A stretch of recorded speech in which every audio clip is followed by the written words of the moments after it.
Quý vị và các bạn thân mến, thì hiện tại Du Mục đang ở bãi tắm Non Nước, thành phố Đà Nẵng.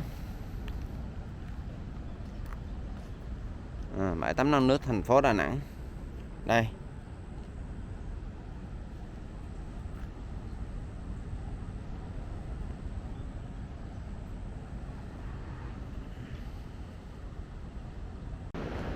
Đây cũng là một bãi biển người dân địa phương họ tắm rất nhiều và cũng rất thích hợp dành cho dân du lịch.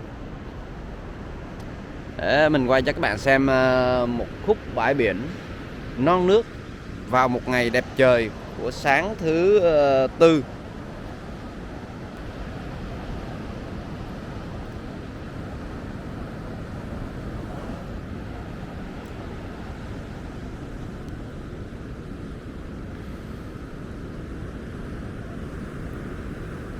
Trước mặt các bạn đó là trước mặt các bạn đó là người dân họ đang đi tắm biển về. Hiện tại thì hôm nay là sóng cũng khá là êm hơn là hôm rồi,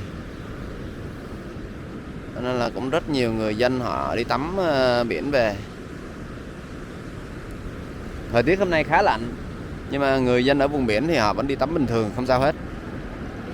Có vẻ như là không lạnh lẽo gì cả. Chứ còn Du Mục thì thấy là khá lạnh rồi đó. Xa xa trước mặt các bạn đó là mọi người đang tắm. Vì là thời tiết lạnh cho nên là khu vực này vẫn còn đang là vắng, ít người tắm. Chứ gặp mà mùa nắng thì chỗ này thật sự rất là đông lắm.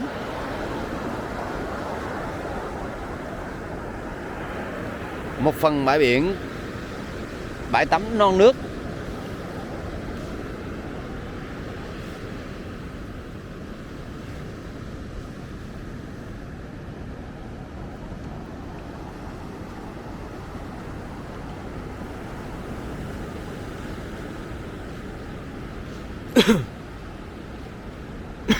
Đó.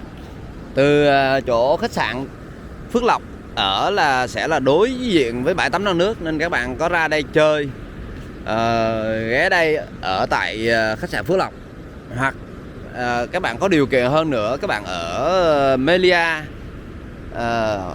Melia hoặc Vingroup, Vinpearl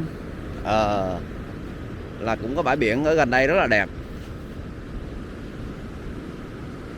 Đối với dân phượt hay là dân đi du lịch travel, chỉ không quan trọng cái chuyện ăn, chuyện ở sang trọng lắm, thì Phước Lộc là một nơi lựa chọn sạch sẽ, thích hợp với mọi tầng lớp.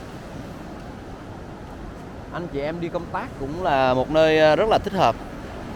Đó là ban ngày đi làm sáng ra thì có thể chạy ra đây tắm biển, ngắm bình minh.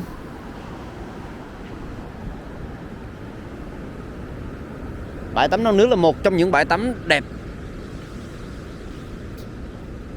Nền tảng dưới cát dưới thì cũng không phải là quá dày, quá nhiều chỗ bị hụt, cho nên là cái sóng ngầm nó cũng ít lắm. Nôm Nam Mục đang hiểu là sóng biển ở đây dịu, hiền và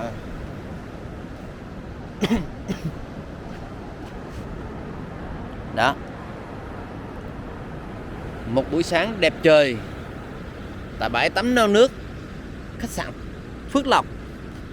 Đi ra đây khoảng chừng 300 thước về phía biển.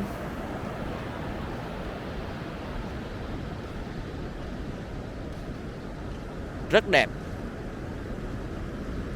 Thời tiết hôm nay thì không thấy mặt trời, có vẻ là sẽ mưa. Ui. Nên là khá đáng tiếc là hôm nay không thấy mặt trời đẹp.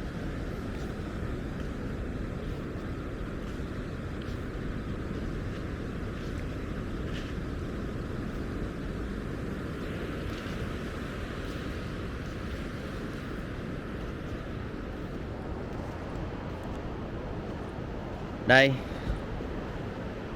là nơi các anh canh chòi canh cho các người dân họ tắm, khách du lịch họ tắm. Là nếu trường hợp mà nước biển sóng cao sóng dữ đồ họ cắm cái cờ rồi họ không có cho ra. Hiện tại bây giờ thì đang thấy là các bạn cấm tắm ở đây, nhưng mà không biết sao mà người dân họ vẫn đi tắm. Đây gồm 3 thứ tiếng. Một là Hàn Quốc, tiếng Anh, rồi tiếng Trung Hoa, và trên cùng là tiếng Việt. Tổng cộng có 4 thứ tiếng. Hiện tại thì đang cấm tắm, nhưng mà những người dân địa phương đây họ quen thuộc biển hết rồi nên họ tắm cũng không sao.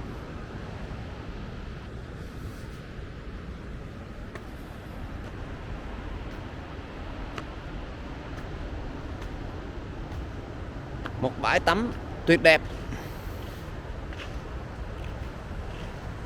Vào mùa hè nắng nóng thì người dân ở đây họ tắm rất nhiều. Nhưng hôm nay thì trời không được đẹp lắm. Nên là số lượng người tắm cũng ít.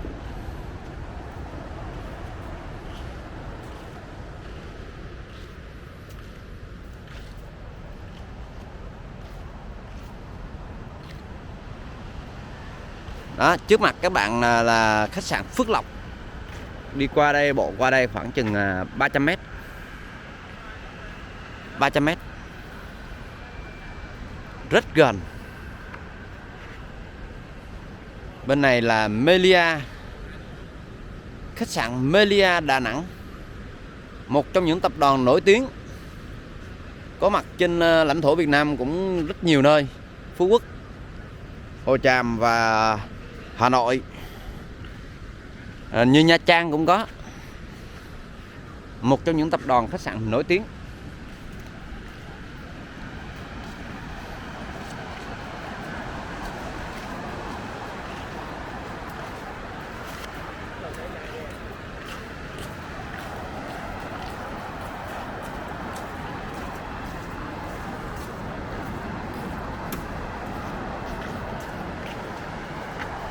Đây cũng có mấy anh canh, mấy anh này là anh canh biển nè, anh canh người tắm nè, cho nên anh xuống anh tắm luôn thì chắc không sao.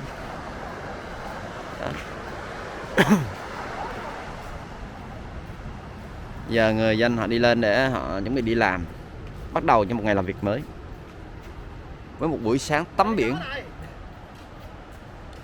tuyệt đẹp. Rồi, quay sương review cho các bạn coi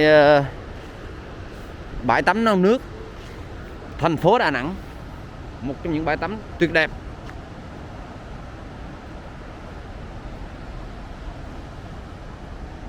Rồi, các bạn có đi ra đây du lịch thì cũng nên ghé nơi này tắm.